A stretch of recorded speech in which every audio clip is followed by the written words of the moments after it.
विकसित भारत के निर्माण में सबसे बड़ा रोल देश के युवाओं का है। हमें डेमोग्राफी का डिविडेंड,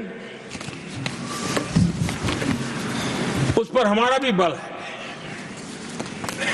जो अभी स्कूल कॉलेज में है वही विकसित भारत के सबसे बड़े लाभार्थी बनने वाले हैं, और इसलिए उनके अंदर एक स्वाभाविक भाव है कि जैसे जैसे उनकी उम्र बढ़ेगी वैसे वैसे देश की विकास की यात्रा बढ़ेगी, और जो उनके लिए एक बहुत बड़ा और एक प्रकार से विकसित भारत का बेस हमारे यहाँ स्कूल कॉलेज के नौजवान है, वो हमारा सामर्थ्य है।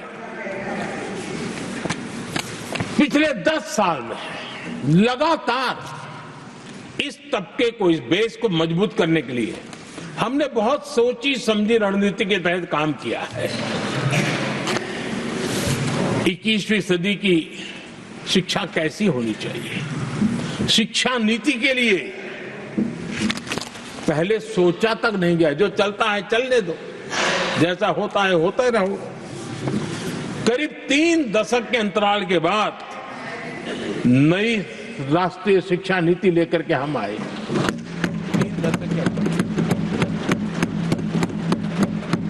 इस नीति के तहत बहुत सारे इनिशिएटिव हैं। उसमें एक की मैं चर्चा करता हूं, पीएम श्री स्कूल। ये पीएम श्री स्कूल आज करीब 10-12 हजार स्कूल ऑलरेडी बन चुके हैं और नए बनाने की दिशा में हम आगे बढ़ रहे हैं। आदरणीय सभापति जी, एक महत्वपूर्ण निर्णय हमने शिक्षा नीति में बदलाव लाया है।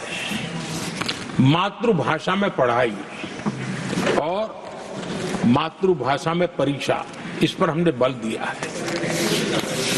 देश आजाद हुआ लेकिन ये कुछ गुलामी की मानसिकता कहीं कहीं जकड़ के रखा था ना, उसमें ये हमारी भाषा भी थी।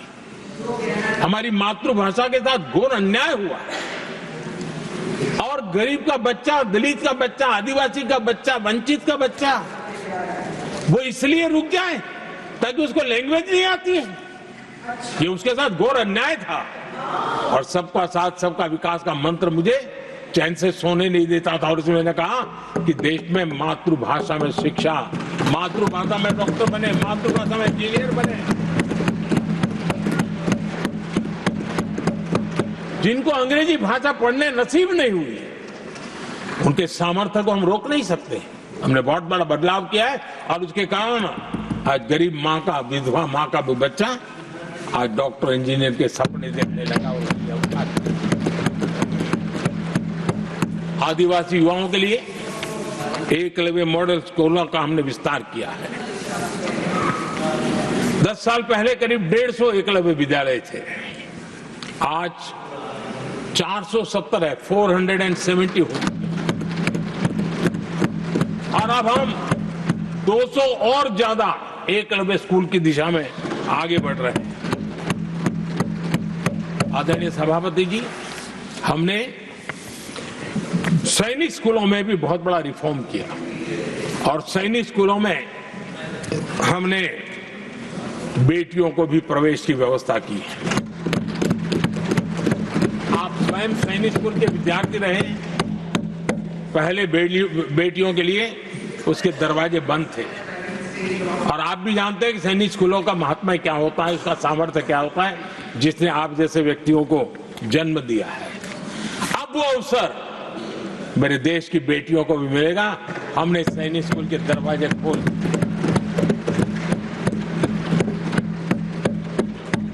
और अभी हमारी सैकड़ों बेटियां देशभक्ति के इस माहौल में अपनी पढ़ाई कर रही हैं और देश के लिए जीने का जज्बा सहज रूप से उनके भीतर पनप रहा है। आदरणीय सभापति जी, युवाओं के ग्रूमिंग में एनसीसी की बहुत बड़ी भूमिका है। हम में से जो भी एनसीसी के संपर्क में रहा है उसे मालूम है कि उस उम्र में और उस कालखंड में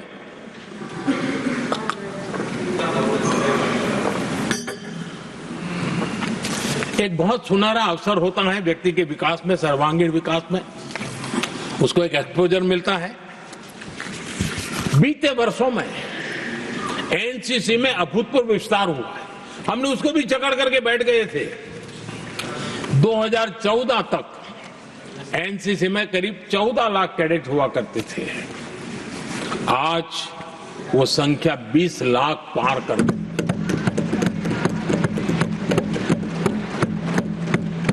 आदरणीय सभापति जी, देश के युवाओं में जो उमंग है, उत्साह है, नया कुछ कर गुजरने की इच्छा है, रूटीन काम से भी हटकर के कुछ करने का उनका इरादा है, ये साफ नजर आता है। जब मैंने स्वच्छ भारत अभियान चलाया, मैंने देखा है कि आज भी कई शहरों के नौजवानों की टोलियां अपने तरीके से, स्वयं प्रेरणा से स्वच्छता के अभियान को आगे बढ़ा रही हैं।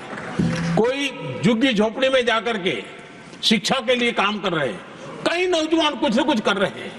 इन सारी बातों को देख करके हमें लगा कि देश के युवाओं को एक अवसर मिलना चाहिए, संगठित रूप से प्रयास होना चाहिए, और इसके लिए हमने माय भारत एक आंदोलन शुरू किया है। मेरा युवा भारत, माय भारत।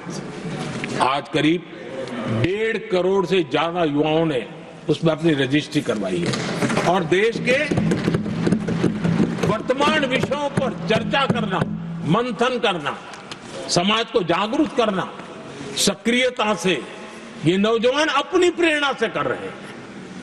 उनको स्पून फीडिंग की जरूरत नहीं पड़ रही है, वो अपने सामर्थ्य से अच्छी चीजों को हाथ लगा करके आगे बढ़ रहे हैं। आदरणीय सभापति जी, खेल का क्षेत्र स्पोर्ट्समैन स्पिरिट को जन्म देते हैं, और जिस देश में स्पोर्ट जितना व्यापक होता है, उस देश के अंदर वो स्पिरिट अपने आप पनपता है। खेल प्रतिभा को बल देने के लिए हमने अनेक आयामों पर काम शुरू किया है। खेल के लिए जो इंफ्रास्ट्रक्चर की जरूरत हो, उसके लिए जो फाइनेंशियल सपोर्ट की आवश्यकता हो, उसमें अभूतपूर्व हमने मदद की है, ताकि देश के नौजवानों को एक अवसर मिले। Target Olympic podium scheme, tops, और खेलो इंडिया अभियान हमारे स्पोर्ट्स इकोसिस्टम को पूरी तरह ट्रांसफॉर्म करने की ताकत रखते हैं, और हम अनुभव भी कर रहे हैं। पिछले दिनों 10 साल में जितने भी इंटरनेशनल स्पोर्ट्स इवेंट हुए हैं, भारत ने अपना झंडा गाड़ दिया, भारत ने अपना सामर्थ्य दिखा दिया, भारत के नौजवानों ने अपना लोहा बनवा लिया है, और उसमें हमारी बेटियां भी उतना ही दमखम के साथ दुनिया के सामने भारत की ताकत का प्रदर्शन कर रही है। आदरणीय सभापति जी, किसी भी देश को विकासशील से विकसित की जो यात्रा होती है, उसमें जन कल्याण के कामों का अपना महत्व है, लोक कल्याण के कामों का अपना महत्व है,